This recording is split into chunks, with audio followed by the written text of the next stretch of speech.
It's going to You can feel it. I can read it all over. already feel it. All right, guys. Well, just a little insert there of this is going to be deep and excited. This is Jamal Chubbs, a walking light. I mean, really, really are. Husband, father of 3. Seriously, I just take that first because that's how I've grown to just know of your inner soul is just a walking light for people. But he's a father, a husband, and vice president of talent and market growth. Mm-hmm. Okay. Yeah. Of Atlantic Bay Mortgage. Yeah. Yeah. Huge role. And this is a new role. Yeah. Brand new role. 3 weeks in, baby. 3 weeks in. Yeah. Are we knee deep yet? Are we? Oh, we We in the neck. Listen, first conversation, it was just, you know how some things just fit like puzzle pieces, right? First conversation I had with Emily Gardner, who is the head of sales over Atlantic Bay, it was just a puzzle fit. She was looking for something very specific. I was the only person in recruiting in the mortgage industry that could deliver that. So, do you know the light that you carry, though, that transcends into obviously a great role that I know you've had various, but very leadership roles, but the light that you carry and why you are very successful at those roles? Like, do you know that light? Like, external looking, is different than embodying it. Yeah. I'm familiar, right? A person I really respect and admire is my Uncle John Chubbs, right? And I used to go out with my Uncle John and we would be at public places, maybe like grabbing dinner after church on a Sunday. And John would see somebody and say, "Hey, how are you?" And, they start a conversation. He would go, "How's your family? How's your wife? How's your kids?" And they say, "Great. Thank you so much for asking." Give him a big hug. Good to see you. And we would leave that interaction. I'd be like, "Uncle John, who is that?" He's like, "Nephew, I have no clue who that person is."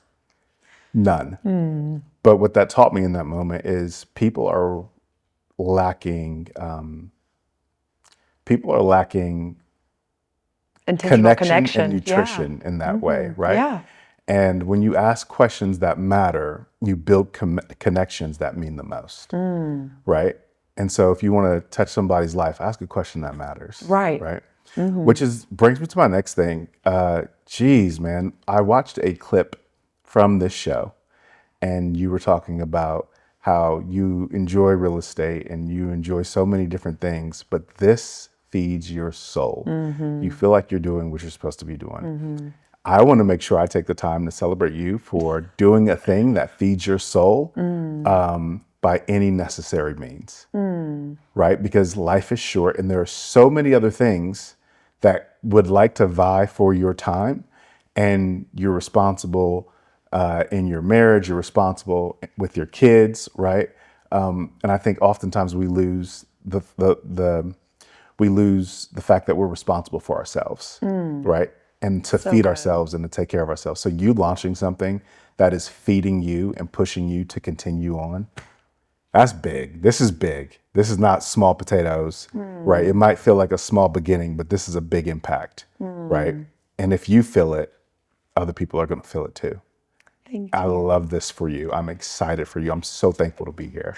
Thank you. I feel like, you text is just always on time. I can be having a day thinking about something, and when Jamal texts anybody, and he knows a bazillion people, it's always spot on, like you are being spoke through. But I remember a couple of summers ago, I was at baseball with the kiddos, and you had sent a short clip. You're like, Shana Shenanigans, and like, I could see you doing this on the couch, like you were pouring into a vision that I had to really start this, because again, it's easy to get lost in the sauce with everyday life of making sure the kids are taken care of, keeping a marriage and partnership, strong to take care of the crazy kiddos, business.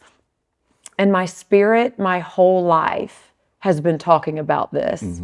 And I've tried to create it and try to make it happen. And it's not until, the last several months of being super consistent and knowing like, God, you called me to do it. I don't know how, I don't know when, I don't know what's going to come of it, but it feeds my soul, and that's enough to continue to do it and to inspire people. So thank you for Yeah. You're I didn't welcome. even look at it. It is. You're We welcome. can get real lost and not feed our own souls. I remember that conversation, and I called it. I said, "You and Roy should have your own show and call it Hustle with Harris." Right? Yes, yes. Yeah. So I remember. I remember And that I'm wanting to conversation. do an extensions of this. Like, Yeah. this is great because Shayna is more of the communicator, but Roy has so much to say, and it's diverse, Yeah. man, woman, Yeah. Yeah. black, white, it's Yeah. great. It's Yeah. like father Yeah. talks like this to the kid, and I'm like, that was too harsh, Yeah. Yeah. like, Yeah. so it would Yeah. be good. I Yeah. want to branch off, but that's Yeah. still, you've been pouring into what you envision. I thank you for believing in me. Oh, Thank you for your time. listen. It's not just on you. It's in you. Right. And I think when you live a life as transparent and as big as you do, people would have to be blind not to see that there's more to what's happening in your life. Right. So. This should have been started a long time ago, but you get distracted and you see how people were pulling your time and they really shouldn't have been there, but Yeah. it makes all the time when it is time, Yeah. to be focused. Yeah. So thanks, friend. You're welcome. Thank you. All right, so new role. I mean, let's just start. How's it going? Good. Because an umbrella of obviously in the industry, real estate in general, you're spreading your talents, you're speaking to people, you're connecting dots. Yeah. I mean, you do that with or without a title. Right. So how's it going? Right. It's going so good. Atlantic Bay is a company that is very people first, right? And I like to be planted with people that care about people. If you care about what you do and you care about who you do it with, I want to be on your team, because when we actually genuinely care, right, that's when we can build something that really matters and really makes an impact, right? So it's a mortgage company. It's not a huge mortgage company, right? I believe $5 billion last year and counting, right? So there is room to grow. And when you have something that needs to be grown, you need people who are passionate about growing, right? So it was just like a puzzle piece getting Love to it. have that conversation. They wanted somebody who had social media presence, who could help Atlantic Bay not be a secret. So far, there's been really good results. I've posted maybe 9 videos, 11 posts about just joining the organization across my platforms. And that's led to 85,000 views across that content, right? Which led to thousands of likes, comments, shares, people going to follow Atlantic Bay's brand. Furthermore, 15 different conversations with people in the mortgage space who just want to know what I'm doing, what's going on, right? 2 meetings set with producers that may open up 2 different markets for Atlantic Bay. Awesome. And I got to refer 2 mortgage deals out of that, right? Incredible. This is week 3. They wanted somebody who could move the needle, and I said, "I'm gonna move it for you like nobody else, Right, no other right. recruiter can." So, Job done before we got started, baby. Yes. Right, Yeah, so- that's huge. Yeah. I mean, because again, just the outreach and getting the exposure, and someone who's willing, who has, the ability to get out there on social, but wants to, because if it starts and they love people, Yeah. my gosh, that's a common, denominator for how you move. And if the company's right along there, it's only going to be a win and a success. absolutely. So that's exciting. So when you're recruiting, what do you feel like is a downfall, or like people are just not getting, if you're out here trying to find that talent and you have these meetings, you are speaking with people that people are just, I'm like either a cringe moment, or if they would have thought about this or this part of a presentation. Yeah, it's not even, to me, recruiting is not presentation, it's all relationship. Yeah. Right? And I think that's where people miss it, is they think that this is I'm going to call and they're instantly going to want what I have, right? No, people do not want what you have. I've been told to go to hell many a times Right, yeah. by people who just don't want to talk to me. Yeah. That was earlier in my career. Now, for me, it looks like I had to ask the question, how am I closing the gap between people I don't know and who don't know me? How do you do that? How do you create something out of thin air and make it valuable, right? And for me, it's because I know social media. I know how to build presence. I know how to build audience. I know how to build brand, right? There's evidence and track record of that across the internet. So when I'm calling, most people are calling so they can introduce you to the next person. I do want to introduce you to the next person if that's a conversation you feel like you need, but you want to talk to me, right? Because I'm connecting with people because I've seen something that they've done, they've put out on social, or look something up and I really value it. So I make the phone call. My time is valuable and I really value bridging that gap, right? So I think for most people, they're looking to fill a need of people. I'm just looking to meet people where they are. And if they have a need, let's cross the bridge together. Right. So beautifully said. Thank you. Yes. Thank you. And speaking about need, because when one of the first lunches that you and Roy and I had, it was one of our most, not daunting, but challenging seasons. God was testing us. Real estate deals were falling through. Oh my gosh. Now he's telling us to sell a house.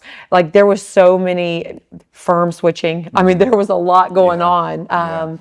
And you met us where we were. And I'll never forget leaving that and was like, wow, because it's usually us pouring into people. It's usually us, meeting them right where they are to pour into them. And it's different when you have somebody that's also willing to pour in a cup and not just consume. And I know that just transcends within an industry that is very it's like agents or lenders. It doesn't matter. There's a bazillion of us out there. Yeah. And the relationship is what sets you apart. Yeah. Nobody can do what Jamal does, and nobody can be who Shana is. Yeah.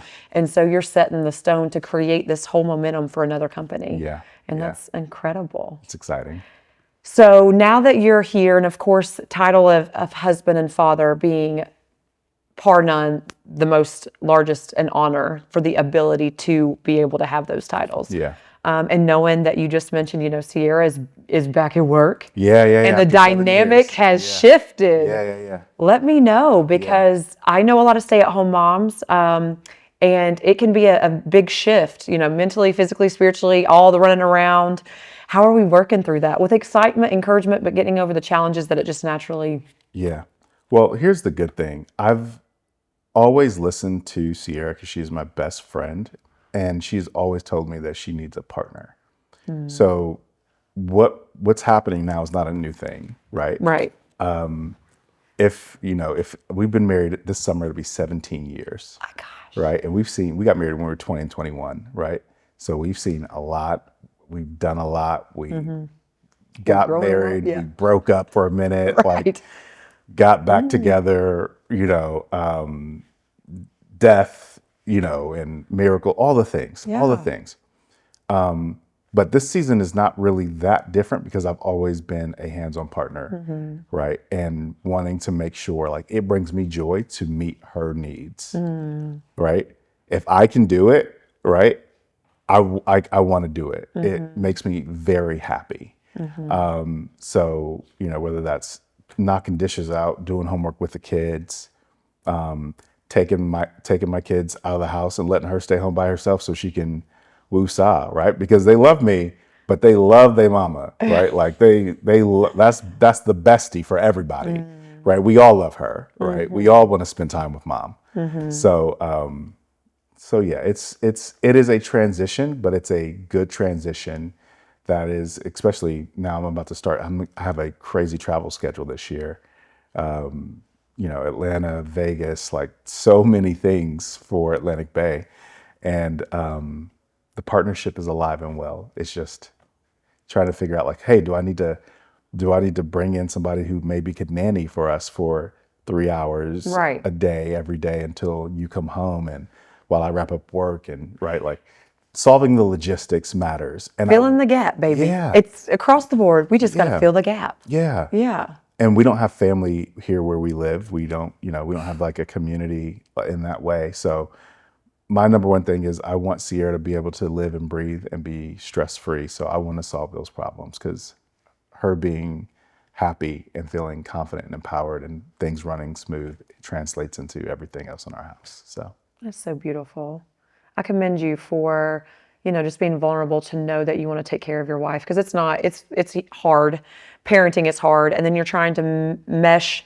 Every day is different with your kids. And now, how do we stay aligned to make sure, and your background and her background equals two different parenting styles. Yeah.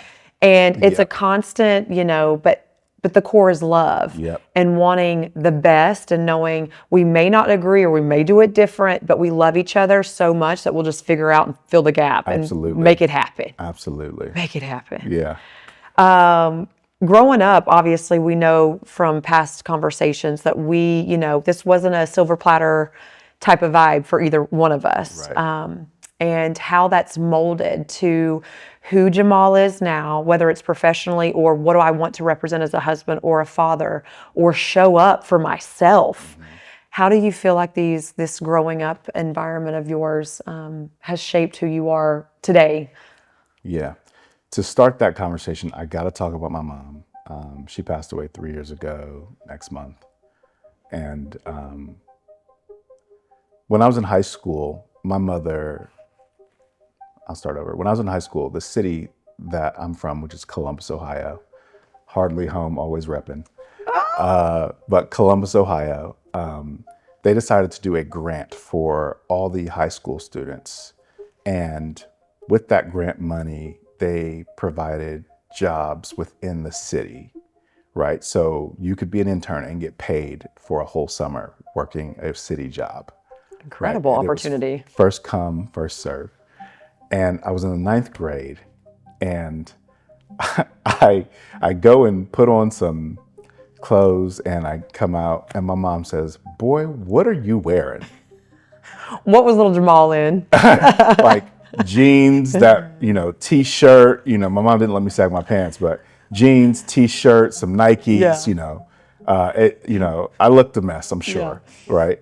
And I said, "Mom, it's just clothes so we can go to this." She said, "You're going to a job interview." And I said, "Mom, this is not a job interview. This is..." Boy, if you're about to get paid, you better. Right? We're gonna take that. Yes, it is. Yeah. I said, "It's not an interview. We just show up and get the job." She said, "Jamal, I'm not taking you anywhere if you don't take your behind back to your room and put on your church clothes. Give me dress shoes, dress pants, tie, and a shirt." Effort. I was so mad. I was pissed. And I went in my room, slammed my door, put my clothes on, right?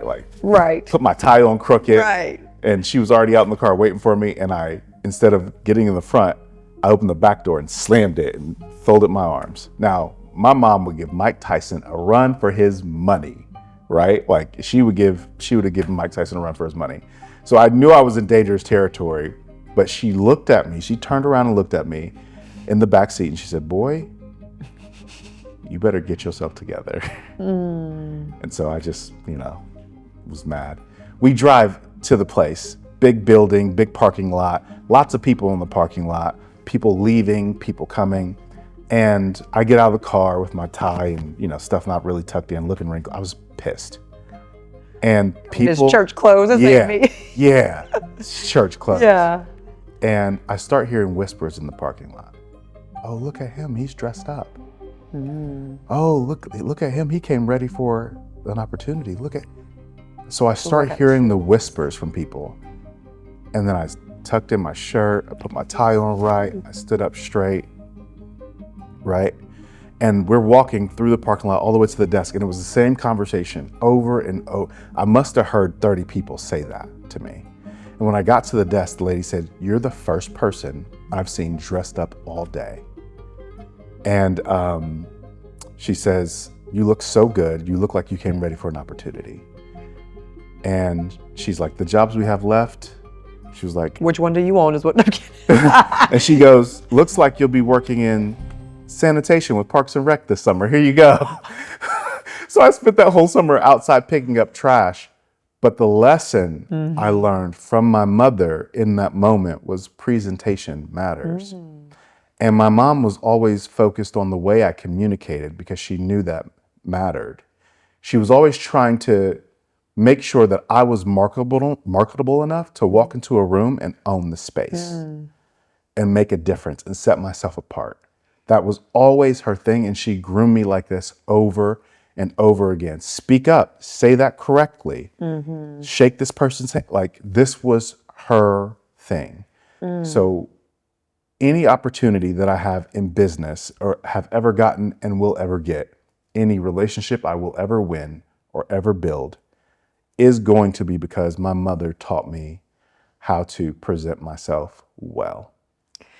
The fact that you remember every little detail of slamming the room, getting in the back with the back door, I ain't even gonna sit in the front, I'm just gonna sit back here mad.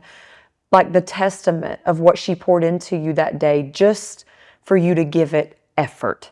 Because a big thing is a lot of people fail, not because they can't, not because they don't have the ability, but they don't want to put effort in. And that can set the tone and set you apart Yep. astronomically. Yep. And Absolutely. that day, it didn't matter where you landed out there in the Parks and Recs, baby. Yeah. You got the attention, Yeah. and it changed the trajectory. Because had she let you get in the car, you know, you might not even remember a lot of the car ride or what you were feeling, right? Because it would have just been a normal day. And then you got there and you remember Parks and Recs, but the whispers and the chatter wouldn't have been like, oh.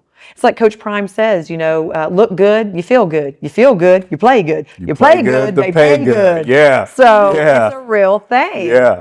Yeah. I'm so Yeah. happy that she took that one moment that, Yeah. you know, might have been so annoying, but it poured into the rest of your future. Yeah. Absolutely. You know? Absolutely. So, yeah. Yeah. How are you feeling? You know, it's coming up on 3 years, and knowing that this woman poured into so much of what Jamal's identity has become, is, you know, shaking and being a communicator and being a leader in life, in the household and in business. How are you feeling right now? Because a time such as now, Yeah. I just keep feeling in my spirit, you know, we're here now. Right. The world now, Yep. Charlotte now, Yep. Atlantic Bay now, this Yep. podcast now. Yep. That impact of your spiritual self, how are you Yeah. feeling? Very sad. Right? Very sad. I learned a lot from my mom, but there are some lessons that you can't really grab from people until they aren't here anymore. Unfortunately, that's true. There will be lessons that you learn from people who pass away that you won't really get to you until they're not present. But doesn't that speak about legacy? That even after we're gone, it wasn't that they didn't already maybe pour it into or we couldn't have seen it. It was when we became wise enough that we can still learn from someone that's not even physically here. Yeah, yeah, yeah. And my mom, she had a hard life, right? Like, she survived domestic violence from my father, who spent 17 years in prison. She raised 4 kids, and she just, like, she was a woman who found like modicums of joy wherever she could, when she could, right? And she's a person who I wish she had a bigger life. She deserved a bigger life. And because of a lot of things she lived through, like, we were estranged when she passed. And I'll never forget getting a phone call from one of my siblings. I'm saying, hey, mom is in a coma. She's non-responsive. They're saying that she could pass away any moment. We know you guys don't really speak, but if you were going to see her, now's the time. Next day, drove my family in a van to Columbus, Ohio, and went to OSU Medical Center to see my mom. And I walk in with my siblings, my oldest sister, who's almost 15 years older than me, my other brother, who is 12 years older, and then another older brother who's 8 years older. And I was the baby. And I walk into this room, and them saying, you know, hey, she hasn't been responsive. And I say, hey, Mom, I am so happy to see you. I hate that these are the circumstances that I'm seeing you, but it's your son Jamal, and I love you. And this woman lifts her head, opens her eyes, looks at me for about 3 seconds, closes her eyes. That was it. And people are made up of a lot of things that make them the way they are. And I've had time to really digest that, especially since she passed away. But the thing that changed me in that moment was, maybe I felt like she didn't do everything she could as a parent to love me while she was alive. But right there on her deathbed, she gave me everything she had. Everything. And that healed a lot for me of the things that we had gone through. And I respect her more and understand her more now more than I ever have. So beautiful. Hard. Don't wish that on anyone, you know, to go through, but to see the beautiful pieces of the human experience that doesn't make sense when we lose ones that we love, and they're supposed to be there for everything, and we should have had more time, or, you know, and finding those gold nuggets in it. Yeah. And life is nuance. I think that's something that people don't give enough credit to. It's not black or white. It's not either or. It's often both and. There's so much nuance in life. And seeing something or seeing people as just one thing never credits the full picture, right? And in my own journey in my life, I've found that, oh, I made this choice because I was dealing with this, and this was a horrible choice, and I wish I never did that, right? And now I'm We all able been to- there. and now I'm able to give grace for this thing that happened to me because this and so much nuance there. And once you grab it all and you look at it all and you're able to see things, not just the image you want to have, but the pieces as they are, then you're able to present the way you want to present. I really believe that there are three people that you meet every time you meet someone: who they think they are, who they really are, and who you think they are, right? And a person being able to mesh those things together is such a gift. It's very wise because, I mean, think about how many people, and I know personally, we probably know a handful that, you know, they're not willing to step back and be like, oh, that was a terrible decision, XYZ mentality that happened to me, trauma-based, habit-based, whatever-based, Yep. and I see why I made that. I need to change. And most people don't reflect that deep. Yeah. And it's incredible how much we can grow and what doors can open and what doors can shut when we reflect that deep. Yep. Absolutely. That's so good. Absolutely. So good. So obviously all this reflection and growing up, and I know, you mentioned with your father, being incarcerated, and just not having that presence. How do you feel that has just molded Jamal to ensure that intentionality within the Chubb household, no matter what, as a father figure? Yeah. Wow. That's its own story in itself. I didn't feel like a dad until 2021. Now, our first kid was born in 2013. We had been married 5 years. Second kid was born in 2018, right? But when our son Miles was born, the events that led up to that really are the thing that made me feel like a father. So Sierra was pregnant with our son Miles, and she contracted COVID-19. And every doctor in the country thought she was going to die because of as sick as she got. She ended up on a ventilator and another form of life support called ECMO. Essentially, this machine like cleans your blood out and oxygenates it and puts it back in your body.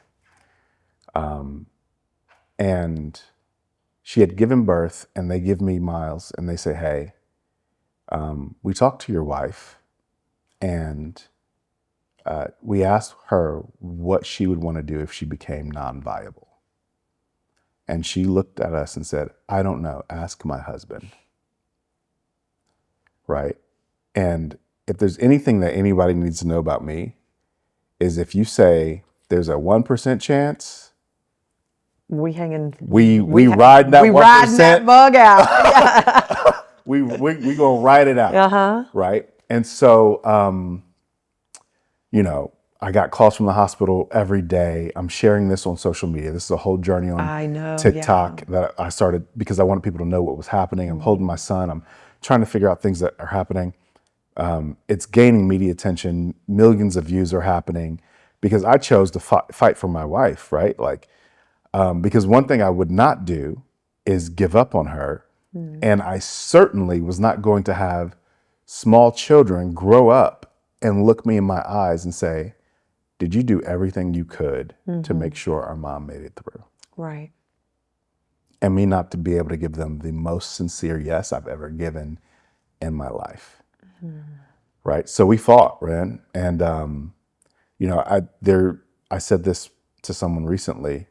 There are two ways you get out of a situation like that, right?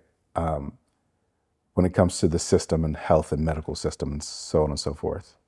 You either have to have a lot of money or you have to have a lot of influence. Now, I am rich in potential, but I definitely know how to create influence, period. So that's what I did by sharing those videos on social media. 30 days in, and they had told me multiple times that she was going to die, and she did die, and they had to bring her back twice.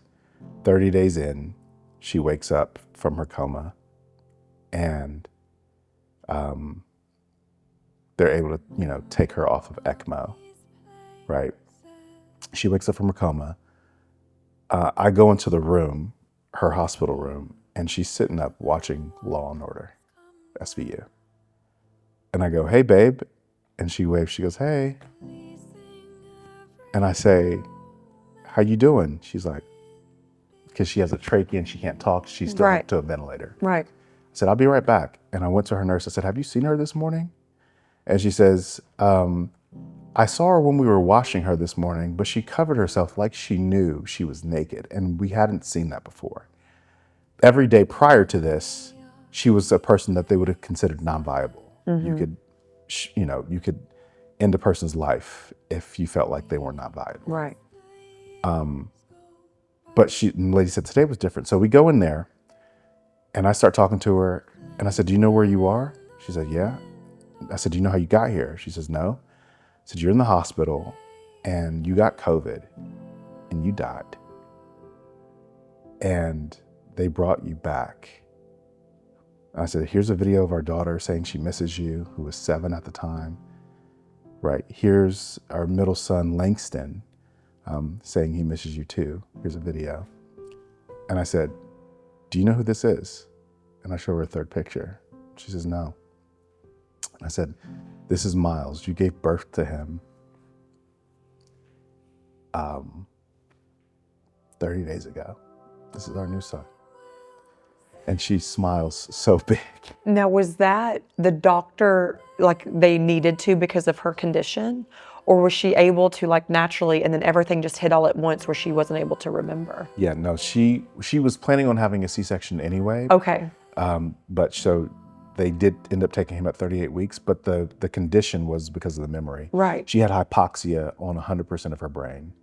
And that was one reason they considered her non-viable, because her brain had been without oxygen and they couldn't even tell how long it had happened. So it was a brain without oxygen, lungs wouldn't even show up on an x-ray, and you had a non-responsive patient in a bed that when they took her out of that medically induced coma, when they took her out, she wasn't doing anything, right? And so this happens, we see her, the doctor who says that there was no chance, he comes in, he sees Sierra, he talks to her. Everybody is dumbfounded. He pulls me to the side out of the room and he goes, "I am very careful about the things I say." And he says, "It looks like you guys really turned a corner here." That same doctor, 90 days later, comes to me and says, "Hey, Jamal, Sierra, I don't know why you're still in the hospital. You're not sick enough to be here." Right? 108 days total. She ends up in rehab. We come out, we do Good Morning America. Right? It's this great story. But something happened that let me know that I was a dad. And prior to this thing happening, I let my kids call me Jamal. I didn't grow up with a father in the house. I didn't grow up with a dad in my house. So when they would say that, it just felt foreign and not comfortable to me. But if you say my name, I know that you need me. You need Jamal. So I just used to let them call me Jamal. And after my wife got out of the hospital, she's laying in bed, resting, because it took her a whole year to recover. But she's laying in bed resting, and my daughter goes, "Dad, I need you for XYZ." And I go in there to help her. And in that moment was the first time that being called dad didn't feel weird. It felt like, oh, I earned You were able this. to finally accept. Yeah. Because the Because, Jamal wasn't anything with the kids. It was what little Jamal and growing up Jamal and trauma Jamal yeah, had nothing to do, with what they know as a father. It was right. internal. Yeah. And you were able to finally accept one of the biggest blessings and roles of your life. Yeah. And it's almost like when a woman is pregnant, she is mom. She's going to birth that baby and she's mom. She spent 9 months doing all the things that mom needed to do to prepare to be mom. And I've been very involved with my kids' lives and all these things. But I think there's something that happens when you are solely responsible, you and you alone, if people live or die. And I was solely responsible to make sure my kids got through that and got their mom back.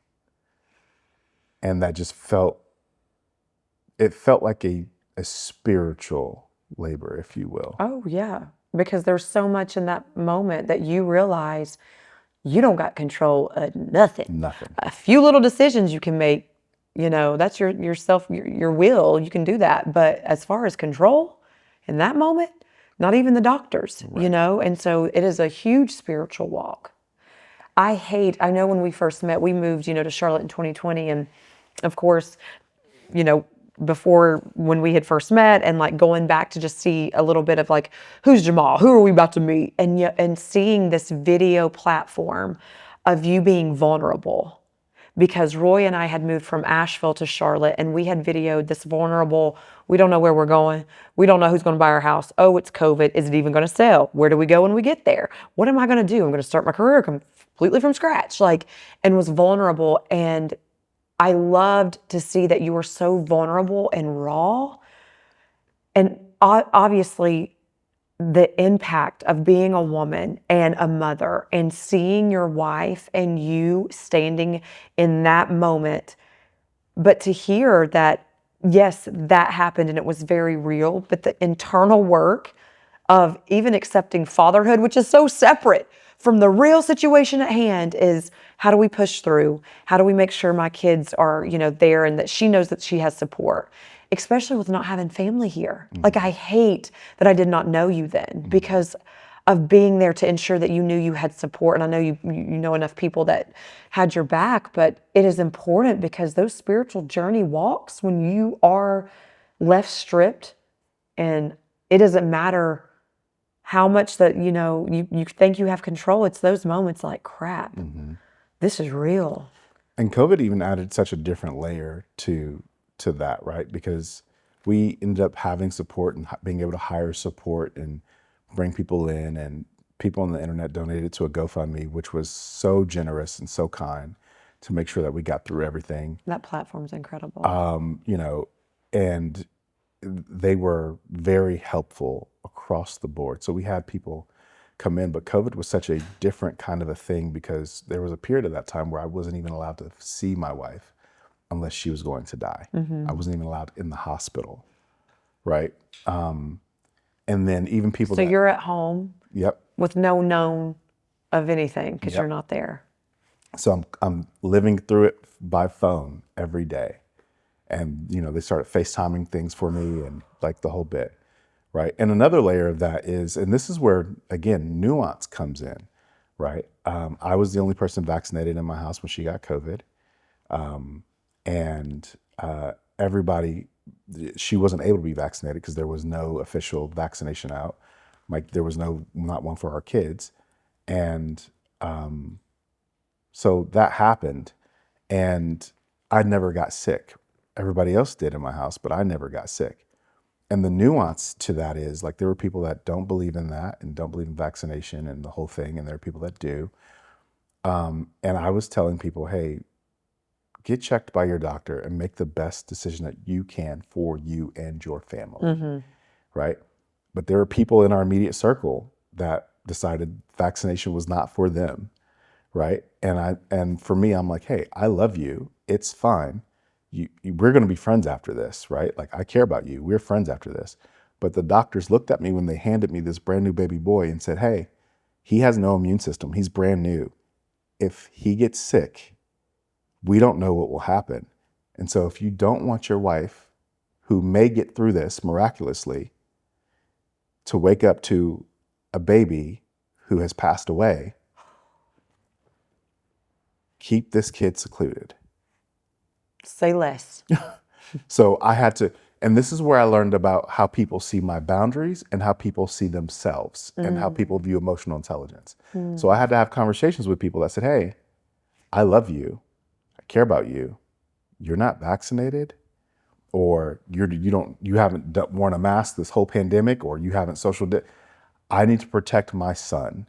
And that's not a call on you. It's more of a charge for me on what I have to do. When this blows over, let's hang out, let's be friends again. I'd love for you to meet him, right? But until I feel comfortable enough, right? Like, and some people lost their minds, right? They couldn't fathom. Control. They Say it. yeah. They Say it. wanted control. What they wanted was the control. And if you didn't fall into line, how can I manipulate or make you feel bad or move the needle? It was a control thing, because everybody should have respect from your boundary of you as a father, you as a man, you as a husband, to make the decision for your family. It does not matter how close we are. That's not relevant. Yeah. What's relevant is that you should see the love and respect that I have for my family, and I'm making that decision, and you should do the same. Don't dislike or put what you feel I should be doing on me. Right. That's an internal issue with you. Right. So people can't grasp nuance because they think that the choices that you're making for yourself define how you feel about them. And that's not true. That's not true. Right. That's not true. So good. but yeah. During those challenging moments and growing up and having challenging moments, do you feel like that challenged your faith or your spiritual journey, or did it fuel it to get closer? Yeah. And probably both, because parenting and marriage and it's every walk is like ebb and flow. We're figuring it out. Yeah. So from a spiritual journey, my relationship with God changed it for me drastically, because I've experienced God as so much as like rules and regulation, right?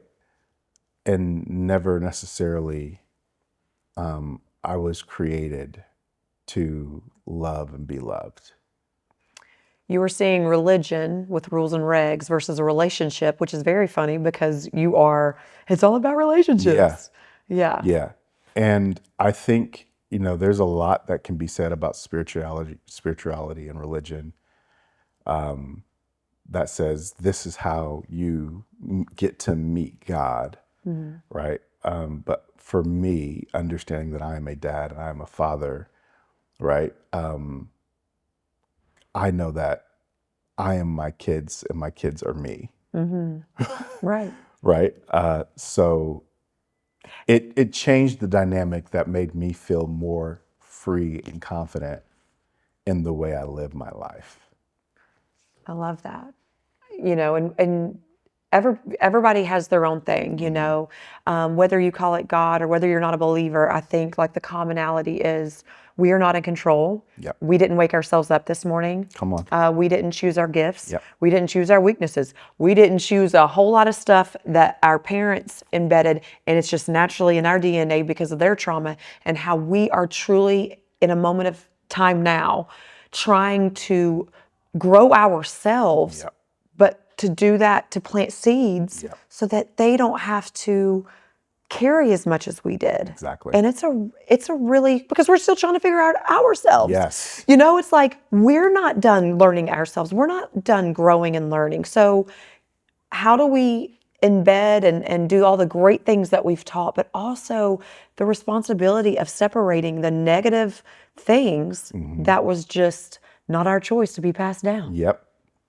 And that's the thing that ultimately, even going back to my mother, gave me grace for my mom's choices and decisions and things that I felt like negatively impacted me, because I'm 38 years old. I turned 38 this year. in January on the 29th. And I think about the decisions that my mom was making then. And I'm like, my mom didn't have access to an iota of the information I have access to. She didn't know half the things that I know, right? And that's not because she wasn't intelligent. There's just education is something that needs to be accessible, right? And so now that I am where I am and know what I know, I'm like, it feels very daunting to have been a previous generation with no real support, with, little understanding of the way things are, or just doing Keeping things. things hush hush And versus seeking help yeah, or knowing there's resources. yeah, right. We didn't, growing up, therapy wasn't a thing, right?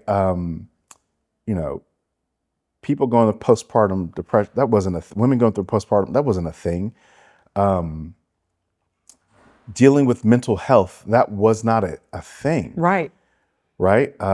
Making sure that you are healthy inwardly so you can be healthy outwardly. So many things weren't commonly talked about. So like I've just really had to give my mom grace. It's like, and that's the only way I could describe it, because she did the best she could with what she had. Even if in those moments I didn't feel like it. Right? Right. Again, control, right? Because in your mind, it could look like this, it should look like this. But in her mind, that might have been, that's all she knew. And it doesn't matter age gaps, age difference. We are all coming to the table when we meet anyone, whether it's the person who's back in the groceries or we're meeting people right where they are and we have no idea what they're carrying, what they've been through, things that's because of them and things that was passed to them. And they're just trying to figure it out. Yeah. And you're just such a connector. You're always connecting dots. And you truly do meet people right where they are. And it's just a beautiful thing to see how, even while you're doing this externally, how hard you have to work internally. Yeah. Because it's so much easier for everybody else. Like, I'm like, oh, this is great. Yeah, boom, chess pieces. Oh, you got to meet. Oh, dude, boom. Oh. And then you're doing it internally, you're like, oh. Yeah. That part. Yeah. That part. It's so simple to call somebody else's life what it is without addressing what yours is internally. Right. It's so simple. So this whole fitness journey that you and Sierra are on. Let's talk about Let's talk about it, I because love this. fitness changed me and Roy's life, marriage, habits, perspective, etc.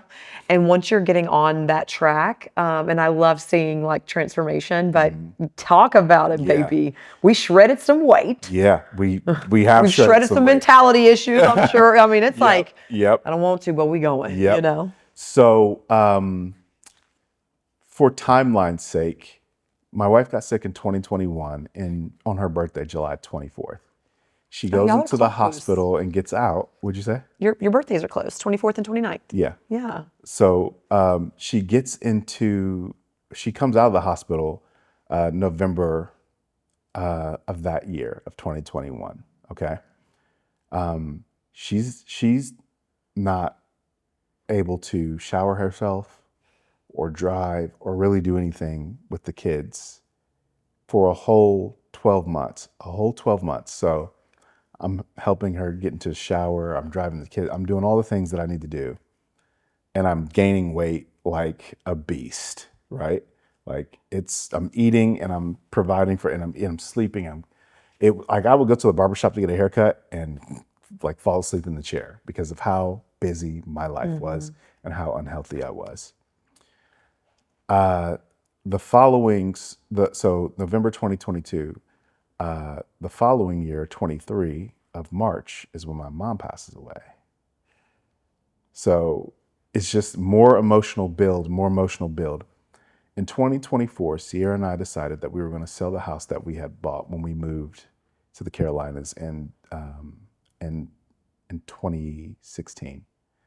And we were going to pay for a place for a year, rent the place, and I was going to recover mentally.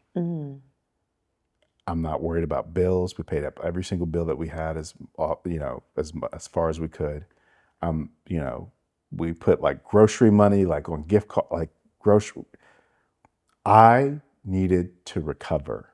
I needed so desperately to find myself and find what was true for me and to breathe. I did that and started working again, and I started slowly but surely like working on myself. So at my highest weight, I was 355 pounds. Hated going in public because I had been so inside for so long. I really didn't start coming outside and seeing things until the end of 2023, 2024, and being around people again. And right. So it just felt hard and awkward. And I'm a social butterfly, but my social skills have died because I feel so uncomfortable in my skin and so uncomfortable talking to people. And so I just started making small choices at first, eating better, you know, started going to the gym here and there, here and there, here and there. And I kept that up. And then in the beginning of 25, I woke up, it was my 37th birthday, and I looked at my wife and said, I feel old. I feel old. I feel out of shape. I don't want to feel like this anymore. So we started, and my birthday's in January, so we started going to the gym a little bit here and there and, you know, as consistently as we could. And then September of 25, Sierra said, I'm going to go to the gym. You can come, or I'm not going by myself. And I said, Yes. I'm going to go. And I went, and she said, I want to, and she said something to me. She said, I want to, while we were in the gym, she said, I want to start lifting weights because I want to feel strong. But I know Sierra intimately very well in a biblical sense. And I know that she is strong. So what I heard when she said that is she wanted to show her strength. Right? As if surviving COVID after giving birth to a baby, learning how to walk, talk, and eat again, and you're running, like that wasn't strong. So, And voicing it to you means you're going to be an accountability partner to me. This is what I want. I'm telling you, so don't let me fail. absolutely. And if there's anything I've already told you, when it comes to my wife's peace, happiness, joy, protection, provision, I'm all about that in any way I need to be. That brings me joy to show up for her. So we start lifting weights, and we start doing 20 minutes of cardio and just working in the gym. Consistent at something. 5 days a week in the gym. This week is the end of 21 weeks, 5 days a week, right? Since I started being healthier, like we both lost a ton of weight. I'm down 90 pounds from my highest weight. I'm going to lose another 40 pounds, right? And I used to be in the military and be super fit. So just, it's something that has renewed my passion for life and doing hard things. Right now, my worst machine and my favorite machine are the Stairmaster. 30 minutes, minimum of 30 minutes. I'm getting on that thing and I love it, but I hate it. right. And I need to give it my best for 30 minutes. And then I start lifting after that. But it's, I'm building something. I've built something internally that I need people to see externally. The mental resilience that I learned, being in, sports and basketball from kindergarten and played in college. Yeah, at that age, you eat a fruit roll up and you just go run and you're not really showing it, and then to get to, after kids and yeah, it's all right. But once you tap into, oh, I hated waking up at that early, but Roy's an early person. He made me do it. And boom, building like this new love for morning to seeing what your body can do. Yes. And once you see a potential, and it's like having a dream like this right here. Yep. Knowing I've had this in me forever and knowing what your body can do from serving, and knowing that it can be a certain look or be a certain build or be at a different top-notch level. Once you have that in your head, it's always there that you can do it. Yep. But it's the mental resilience because Going 5 times a week when everything's pulling your direction is not easy. Being consistent is not easy. When you don't want to be there and she does, and showing up anyways is not easy, and vice versa. Yep. She's going to have days she doesn't want to, but you're going to pull her up anyways. Yep. It's such a mental, internal thing Yep. that a lot of people, until you've been in that space of working out and the consistency and the discipline that it takes, the physical is just like icing on the cake, but Yep. what you are growing internally, it literally goes into every atmosphere of what you do. It went into marriage, it went into motherhood, fatherhood, I'm sure, goes into how you prepare for work. Yep. When I go out to the store, baby, you feel in a different way. Yep. Your day starts different. It's such an incredible journey. When I start my day that way, everything else doesn't feel nearly as hard. When you have an off day, doesn't it feel like you're playing catch up all day? Because now your momentum of like this good habit, it's exhilarating. Yeah. Yeah. So I've had a couple days where I had to miss because I had like super early meetings or something like that. But for me, like making sure I get to the gym is the only way I can make sure that everyone else in my world gets the best version of me and gets everything that they need from me. If I'm not, we talk about, your cup and your cup being empty. You need what's in your cup. What's in your cup is for you. You're supposed to pour from your overflow. Right? There are some people that you sacrifice for, and you know who they are immediately when I say the word sacrifice, right? But you are not meant to be a sacrifice. That's already been done for you. So good. So if Drop mic, you're done. if I don't get to the gym and fill my cup up and do the things that are important to me, for me, everybody else is getting bare minimum version of me, right? And I'm not going to be as effective, and I won't be here as long because I didn't do the thing I need to do to fill my cup up so I could have enough. And when you're sacrificing that goodness for your own self, it is such a larger sacrifice because of all the people that you now are not impacting the way that you're called to because you didn't even take time for yourself. Yep. And I've been raised in a way where I'm a recovered people pleaser, right? And COVID made me a person who is not a people pleaser anymore. But I realized that if I don't do the things for me, and if I don't say the things that are true for me to other people, and if I don't communicate in those ways that honor who I am and honor how I feel, right, I'm not serving anybody well, right? The kindest thing you can do is to be honest with the way that you take care of yourself and the things that you need, and communicate that to the world around you. Now you're owning your life, because I held my wife's hand and they said she was going to die. And in moments like that, I realized I don't actually own my life. I don't own my life. I bow down and I cower and I make choices to please other people and to make them feel comfortable, right? But there are people who wouldn't take a deep breath and blow if I was on fire, and I'm prioritizing them, right? Baby. So after we got through that, I said, I'm gonna own my life. And nothing is stopping me from doing that, right? I'm going to be the most honest, transparent, loving, kind version of myself, but I'm going to show up as, this is who I am. This is where I am, right? And you could take it or leave it, but I need me. Right. And I need to stop killing me for the sake of everybody else. Is it not like shedding skin? When you, like, I just feel like I'm a snake with new skin here.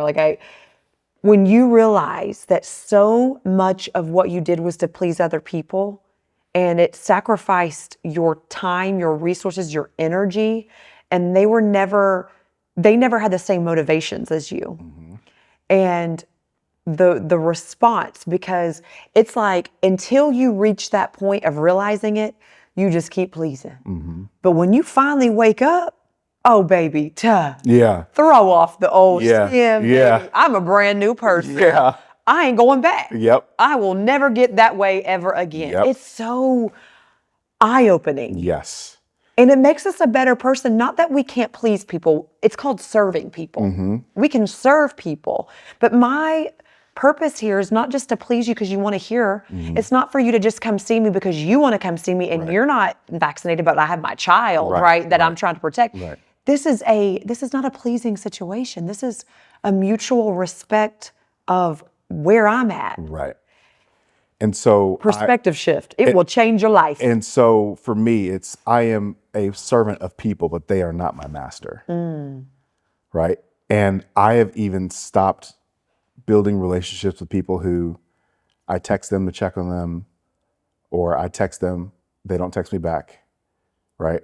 Like I've made sure that I'm prioritizing how I feel about me and what I bring, because if I continue to let people step on me and step in me, right? Gotta adjust everything.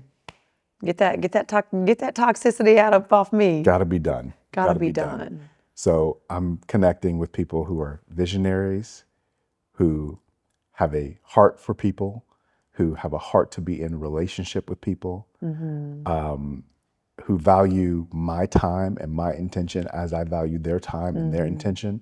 So that when they text me and say, hey, would you show up for this? I text back and say, you give me the deets and I'll put it on my calendar. Right. Right? Because what do they say? Go where you're celebrated, not where you're tolerated.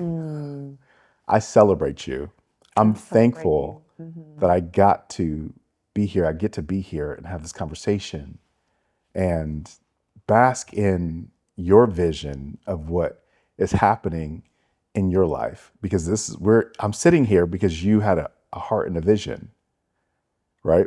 This was in you before it was on you, right? Like this was something that you carried before it even happened. And so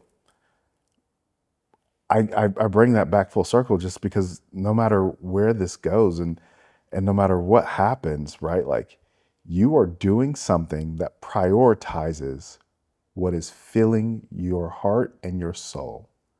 And it is such a gift. Most people don't get this far. Most people don't, right? Like there's status and money, and lots of people don't get that. But most people don't even make it to the level where they made choices that were going to fill their cup so that they could be an overflow. I can only imagine how much nicer you are after coming from this and going to be with your family and knowing that you just put out something you believe into the world.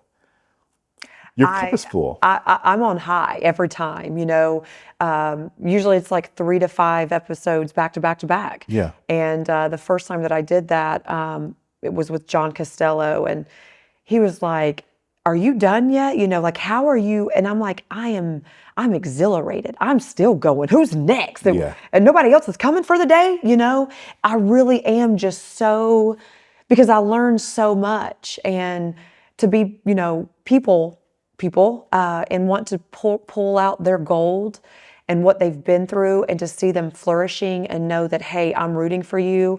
I feel like I need to have lunch with you at least once a month. It's like crazy season of life with 3 kids and the marriage, and Roy taking his responsibility and an opportunity and traveling more, which leaves me doing all the things and moving more north. I thought we were coming south. I thought we were Fort Milling it. No. God's like, no, you ain't. I need you back towards the lake at Davidson. We ain't done with you at the lake yet.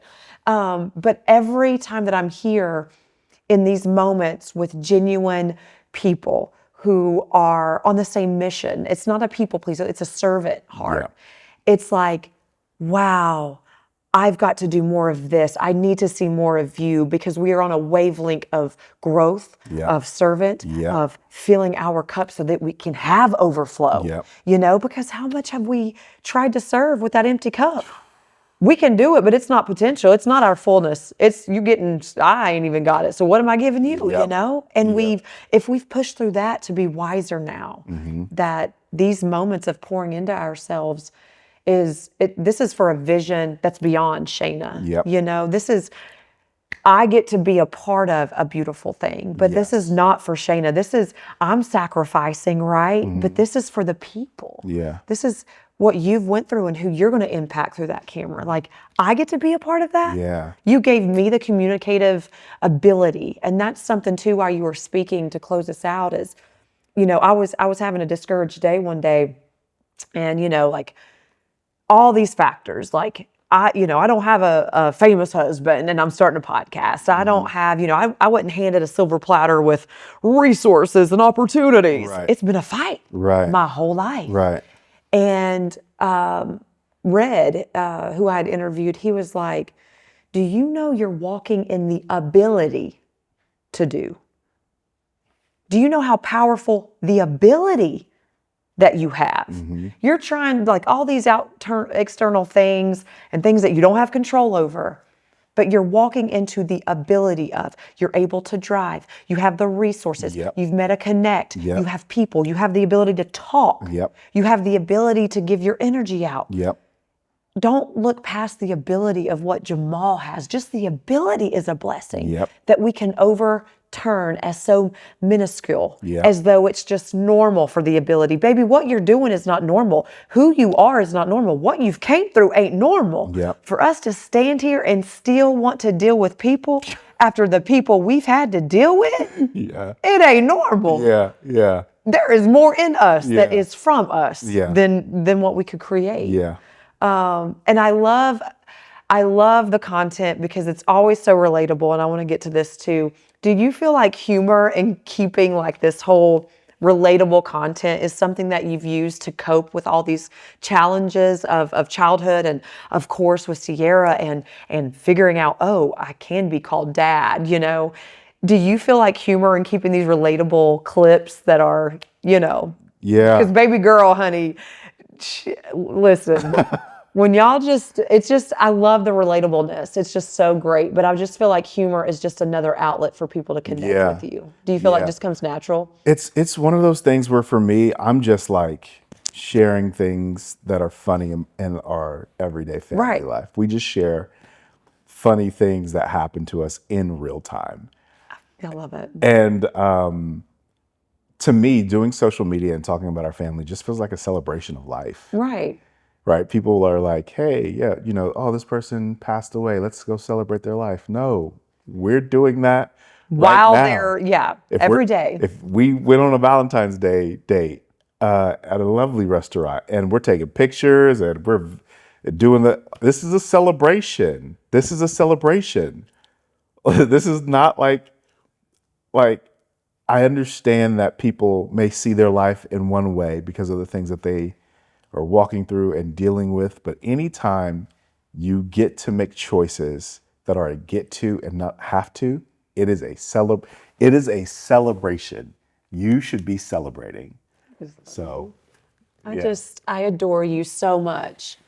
Thank you for always believing and pouring into not just selfishly me, but the way that you do. You love hard, you pour in, you're intentional about the connections and the time. And you were selling your house, we were prepping our house, and you were ready for a mental break, and we are still walking in that mental of what a huge transition for our family, for our finances, for our future, for our soul, and what that's opened up, because doing such a hard thing and not knowing where, and going to rent for a year, and we rented for 4 months, and not knowing where we were going to be, but it reset you.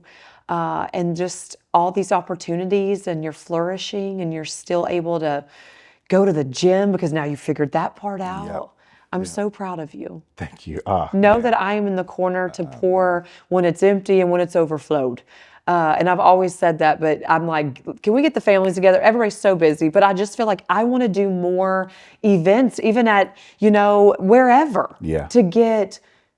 I get to meet you. Roy got to meet you. I'm like, but I see Sierra through the screen, and I know the story, and I see them kids through the screen, but like, how can we more collaboratively? Because it's not easy, and you're doing it with all the things that life is throwing at us. On top of trying to unlearn things that we didn't have, control over, but they're still embedded in us. Yeah. And you're doing it.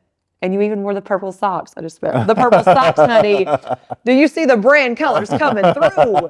Yes. Every time you wear those little Shana LaShay sprinkle. Yeah. But I'm so proud of you, and I'm here for you. Thank you, friend. Thank you for your time It is and my pouring pleasure. into these people. It's my pleasure. I love your family. Yes. Yes, sir. Your fam, hun.